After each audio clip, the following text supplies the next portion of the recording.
Hello friends, अस्सलाम वालेकुम and welcome to your favourite YouTube channel Kainat. दोस्तों, इंसान ने हमेशा ये कोशिश की है कि वो वसीह व गरीज कायनात के पोशीदा राजों से पर्दा उठाए। वो हमेशा सोचता रहा है कि ये जमजलाते हुए तारे, ये दखता हुआ सूरज, ये चमकता हुआ चाँद, ये टूटे हुए सितारे, ये शहाब साकिब, ये सूरज और चाँद को गहन लग जाना, ये सब क्या है। इंसान ने इन चीज़ों को हमेशा तजस्सुस की आंख से देखा है और उन्हें समझने की भरपूर कोशिश की है और काफ़ी हद तक इनको समझने में कामयाब भी हुआ है। बाज़ मज़ाहिब में इन मज़ाहिर को मापूकुल फितरत समझकर इनकी इबादत की जाती है और इन्हीं को अपना खुदा तस्वुर किया जाता है। सूरज जो इंसान को ज़िंदगी बख्शता है, इसकी तवानाई, हरारत और रोशनी हर जानदार के लिए ज़रूरी है। उसी अमर को सामने रखते हुए उसे पूछना शुरू कर दिया गया और उसे एक सितारे की जगह से हटाकर खुदा का रतबा दिया गया। सूरज ग्रहण और चांद ग्रहण का भी यही आलम था। लोग समझते थे कि उन्हें किसी गलती की सज़ा मिल रही है। बाज़ लोग ग्रहण के वक्त शदीद खौफ में मुब्तला हो जाते थे, मगर ये इन लोगों का हाल था जो साइंस से नावाकिफ थे। उन्हें ग्रहण के मुतालिक कुछ इल्म ना था कि एक कुर्रे का साया दूसरे कुर्रे पर पड़ जाता है और कुछ देर बाद वो साया अपनी जगह से हट जाता है तो सूरज और चांद फिर अपनी असल वताब में चमकने लगते हैं। इस कायनात में बेशुमार सियारे, सितारे और अजरामी पुल की रवा दवा है और एक मरकज़ के गिर्द घूम रहे हैं और इतनी तेज़ रफ्तारी से हरकत कर रहे हैं कि आप इनका अंदाज़ा भी नहीं लगा सकते और उनकी वसअत भी बेकरार है जिसका कोई किनारा नहीं। साइंस में हक़ाइक़ की बुनियाद पर फैसला किया जाता है और फिर मुख्तलिफ नज़रियात पेश किए जाते हैं और जब इन नज़रियात पर तहक़ीक़ की जाती है तो बेशुमार नज़रियात गलत साबित होते हैं जबकि बाज़ दुरुस्त साबित होते हैं, तब उन्हें फार्मूले का दर्जा दिया जाता है। इसी तरह साइंस ने दो नज़रियात पेश किए। एक ये कि कायनात महदूद है यानी लिमिटेड है, एक जगह से इसकी इब्तिदा तो होती है और एक मकाम ऐसा भी आएगा जहां इसका इख्तिताम होगा। मगर सवाल ये उभरता है कि इख्तिताम के आगे क्या होगा, क्या इससे आगे भी कोई और जहां है। फिलहाल साइंस ये बताने से बिल्कुल कासिर है। दूसरा नज़रिया ये है कि कायनात लामहदूद है यानी अनलिमिटेड है। न हमें इसकी इब्तिदा के मुतालिक कुछ इल्म है और न ही इंतहा के मुतालिक, और यह सिलसिला यूँ नहीं रवा दवा है जिसकी कोई हद नहीं। बेशुमार बड़े बड़े साइंसदानों ने कायनात से मुतालिक नज़रियात पेश किए हैं और बाज़ तो ऐसे नज़रियात भी सामने आए हैं जैसे शायद खुद साइंसदान भी गलत मानते हैं।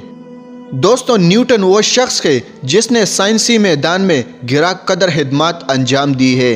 वो 18वीं सदी का मायनाज साइंसदान था। इसने नज़रिया पेश किया कि कायनात साकिन है, इसमें हरकत नाम की कोई चीज़ नहीं पाई जाती।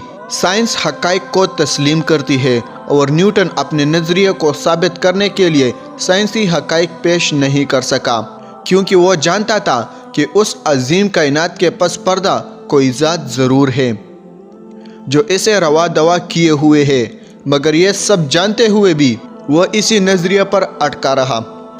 दोस्तों, साइंस ने मज़ीद तरक्की की तो न्यूटन से तकरीबन 200 साल बाद एक और अजीम साइंसदान आइंस्टाइन पैदा हुआ जिसने 20वीं सदी में यह नज़रिया पेश किया कि कायनात मुतहर्रिक है, इसमें कोई चीज़ साकिन नहीं है।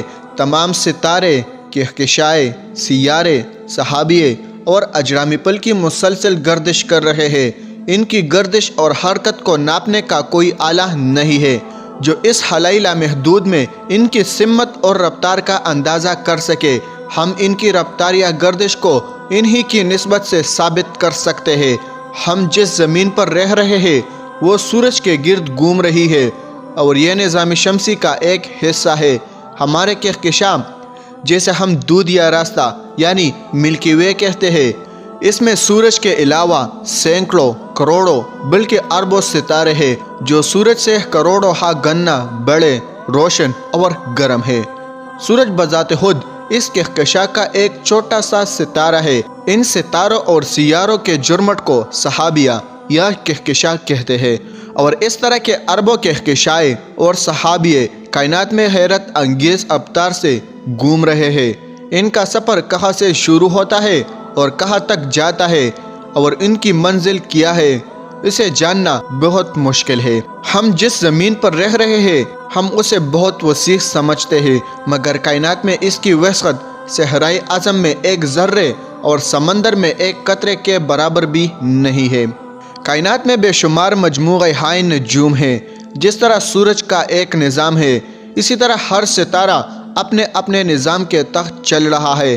جس نظام شمسی میں انسان زندہ ہے، اس نظام میں 9 سیارے شامل ہیں، اور یہ زمین ان سیاروں میں سے ایک ہے۔ اس کائنات کی کوئی شے مستقل نہیں ہے، سب پر عروج اور زوال آتا رہتا ہے۔ اس کی ابتدا ہے تو انتہا بھی ہوگا، اسے آغاز دیا گیا تو اسے انجام تک بھی پہنچنا ہوگا۔ اس لیے اس کائنات میں تخریبی اور تعمیری عمل جاری رہتا ہے، اور کوئی سیارہ اور ستارہ اس قانون سے بالاتر نہیں ہے۔